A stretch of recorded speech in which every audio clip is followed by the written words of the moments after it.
You've been performing for so long, you forgot who you were before the applause. You don't need a new identity. You need to come home to the one you abandoned. It's time to change the narrative. It's time to recognize who you are. You are not an imposter. You are not a mistake. You are not a placeholder in your own life. Don't participate in your own dismissal. I want you to sit with that for a moment before we go any further. Just let those words land wherever they need to land in you, because I chose that title deliberately, and I chose it for you, not for a general audience, not for a crowd. For you, specifically the person who showed up to this conversation today, maybe while driving, maybe while folding laundry, maybe while staring at a ceiling at 2 a.m, trying to figure out why you feel so small in spaces where you have every right to stand tall. This episode is about the imposter phenomenon, that quiet, relentless psychological experience of feeling like a fraud despite evidence that clearly says otherwise. But more than that, this episode is about what happens when we stop being passive recipients of that feeling and start actively co-signing it. When we stop being the victim of the voice and start being its accomplice. I need you to understand something from the very beginning. There is a difference between having imposter thoughts and participating in your own erasure. And today we are going to talk about both with honesty, with care, and with absolutely no sugarcoating. Let's start at the beginning, because I think a lot of people have heard the term imposter syndrome and either dismissed it as a buzzword or convinced themselves it doesn't apply to them. I prefer the term imposter phenomenon because syndrome implies something broken inside you, and you are not broken. What the imposter phenomenon actually is at its most human, most real level is the persistent internal experience of believing that you are not as competent, as qualified, or as deserving as the people around you perceive you to be. It is the quiet voice. You know the one. It says things like they're going to figure out you don't actually know what you're doing. It says you only got this because of timing, because of luck, because someone felt sorry for you. It says everyone else belongs here. You're the one who slipped through. And here is the part that makes it so insidious. It doesn't announce itself as a lie. It sounds reasonable. It sounds like self-awareness. It whispers in a tone that is almost indistinguishable from humility. And that is exactly what makes it so dangerous. It feels true. It doesn't feel like an attack. It feels like a reality check. And that is the trap. Now, I want to talk about where that voice comes from, because it did not generate itself from nothing. You were not born doubting your worth. Nobody is.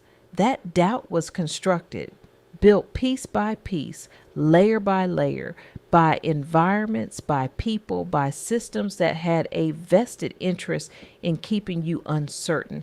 Maybe it was a classroom where you were the only person who looked like you, and you internalized the message that you were there by exception, not by right. Maybe it was a parent or a teacher whose praise was conditional, whose approval required you to earn it over and over again with no finish line in sight. Maybe it was a workplace where your ideas were credited to someone else so many times that you started to wonder if they were ever really your ideas at all. Maybe it was a culture, an entire cultural framework that systematically told people like you that your brilliance was debatable, your authority was provisional, and your seat at any table was something you should feel grateful for rather than entitled to. I need you to hear this clearly. The imposter voice was planted. It was not a discovery about your character. It was an installation placed there by people and systems that benefited from your smallness. And then, and this is the part that we don't talk about enough, something happens. There is a moment, often so subtle, you don't even catch it in real time, when you stop just hearing the voice and you start agreeing with it. You stop walking into the room and instead you hover at the doorway. You draft the email and then delete it. You have the idea and you let someone else say it first. You lower your rate. You over explain your credentials. You apologize before you've even made a point. You soften your sentences because you're afraid that speaking with certainty will invite someone to challenge you, and you don't trust yourself to survive the challenge. This right here is what I mean by participating in your own dismissal. This is the moment when you take the lie that was told to you and you begin to live it out loud. You begin to perform the very fraud you're afraid of being called. You shrink because the voice said you should, and in shrinking, you provide evidence for the very narrative you are terrified of. It is a devastating loop, and I say that not to shame you, because I understand it completely. I say it because naming it is the only way to stop it. Now, I need to introduce something into this conversation that I think is critically important. And I want you to stay with me here because this is where it gets both harder and more clarifying. There is something called gaslighting, not as a casual metaphor, not as a buzzword people throw around loosely. I mean, the actual deliberate act of a person who works to make you question your own perception, your own competence, your own memory, your own sanity, for the purpose of maintaining power over you. A gaslighter is someone who, when you express confusion, manufactures more of it. They are someone who rewrites the facts of a situation after the fact. They tell you that what you experienced didn't happen the way you remember it. They minimize your achievements while amplifying your missteps. They reframe your excellence as luck and your mistakes as character. And here is what I most need you to understand. They do not do this by accident. This is not unconscious behavior. A gaslighter who takes joy in making you question yourself is engaged in a deliberate act of power and control. It is real. It happens. And it is not something you caused or invited by being too sensitive or too ambitious or too present. Here is where I need you to pay very close attention because this is the intersection, the place where two dangerous things meet and become more destructive than either one alone. What happens when your internal imposter voice and an external gaslighter find each other? What happens when the voice inside you that already whispers you don't belong meets a person on the outside who is actively, deliberately whispering the exact same thing? They begin to harmonize. Your internal critic provides the kindling and the gaslighter brings the match. You start to doubt something, a presentation, a decision, a piece of work you genuinely did well. And then the gaslighter confirms the doubt, adds to it, reshapes it, makes it feel like consensus rather than manipulation. Now it's not just a voice in your head.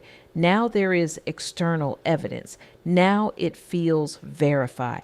And this is where people lose months, sometimes years of their confidence, their momentum, their sense of self, because they have been told by their own mind and by someone outside it that they are less than they are. That combination is not a coincidence. That combination is a storm, and surviving it requires understanding exactly what you are standing in the middle of. But here is the pivot. Here is the moment I have been building toward because this whole episode exists to bring you here. There is a point. Sometimes it is a flash. Sometimes it is a slow sunrise where you begin to see the pattern, where something shifts. You catch yourself mid-apology and you think, why am I apologizing for this? You walk out of a conversation that was designed to confuse you and you think, I wasn't confused before I walked in. You look at your own body of work, your own history of results, your own record, and something in you says, quietly at first, that does not match the story being told about me. That moment of recognition, that pause, that flicker is not small. That is everything.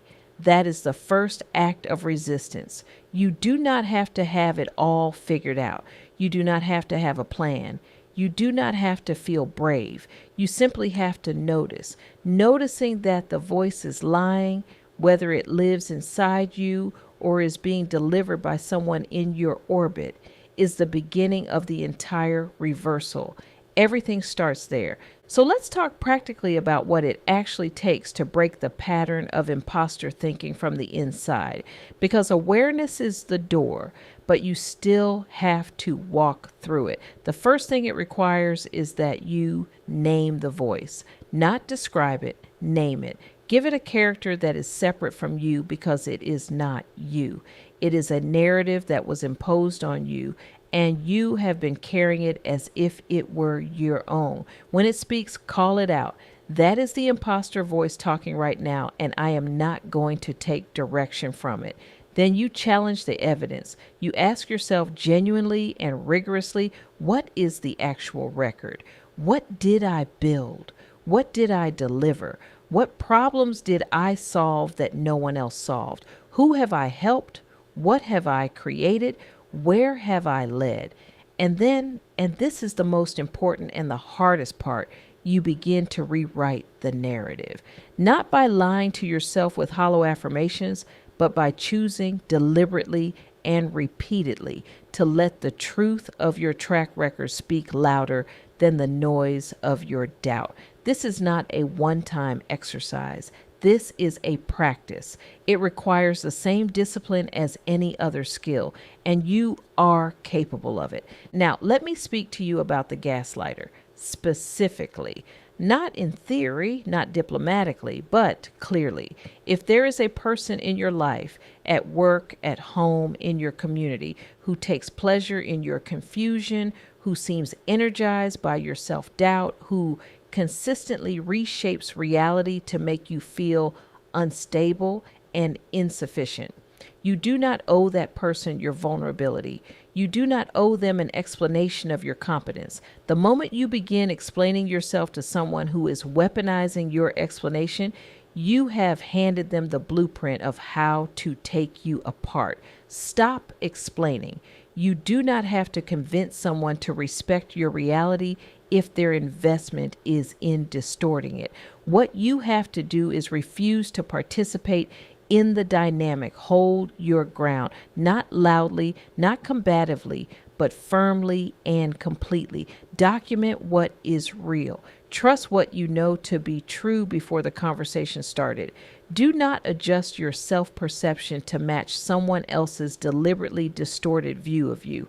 And when the line has been crossed in a way that cannot be recovered, be willing to remove yourself or remove them from your proximity. That is not defeat. That is clarity. That is self-preservation dressed in its most powerful form. Let me tell you something about self-authority, because I think this is the concept that changes everything when you truly internalize it. Self-authority is the practice of claiming the right to be the primary author of your own story. The right to define your own competence, to name your own value, to hold your own seat at the table without requiring consensus from the room. You have done the work. You have the receipts. You have the scars from the hard seasons and the wisdom that came out the other side of them. No one gets to overrule that. Not a colleague with a talent for reframing. Not a system that profits from your uncertainty. Not a voice in your own head that was installed by people who are no longer even in your life. You are the expert on you, and reclaiming that authority is not arrogance. Let me be absolutely clear about that. Arrogance is claiming competence you do not have. Self-authority is claiming competence you absolutely do have and refusing to apologize for it. There is a world of difference. This is your declaration. I know what I know. I have done what I have done. I am what the evidence says I am. And I will not be talked out of that by anyone, including myself. I also need you to know that you are not alone in this. And I don't mean that as a throwaway comfort. I mean it as a statistical, documented, deeply human reality. Some of the most accomplished people in the world, surgeons, executives, scholars, artists, engineers, innovators, carry this silently. They walk into rooms where they belong completely and still feel like they are one question away from being exposed. They build careers of extraordinary impact and still whisper to themselves in unguarded moments, "But do I really deserve this?" They are brilliant. They are credentialed. They are respected by everyone except themselves, at least in those private moments. And the reason we carry this so quietly is that we are afraid that saying it out loud will prove it, that the admission will become the evidence. But the opposite is true. When we name it, we disarm it. When we speak it into community, it loses its power to isolate us. So if you are sitting with this right now, if this episode is landing somewhere specific and personal inside you, know that you are in extraordinary company. And the fact that you feel it does not diminish you. It makes you profoundly, heartbreakingly human. And so I will leave you exactly where we began with the title. Don't participate in your own dismissal. Take that with you. Write it somewhere you will see it. Say it to yourself on the mornings when the imposter voice is loud and the world feels like it is conspiring to make you question your place in it. Say it when someone tries to rewrite your story right in front of your face. Say it when you catch yourself shrinking, softening, disappearing to make other people more comfortable. You are not here to be comfortable furniture in someone else's room. You are here to occupy your full space, to do the full work, to tell the full truth of who you are and what you are capable of. The voice that says you don't belong was never yours to begin with. And the person who tries to make you believe it is not an authority on your worth. You are, every single time you choose to show up fully, to speak without apology, to stand in the truth of your own competence. That is an act of defiance against every system, every voice, every person that ever tried to make you small.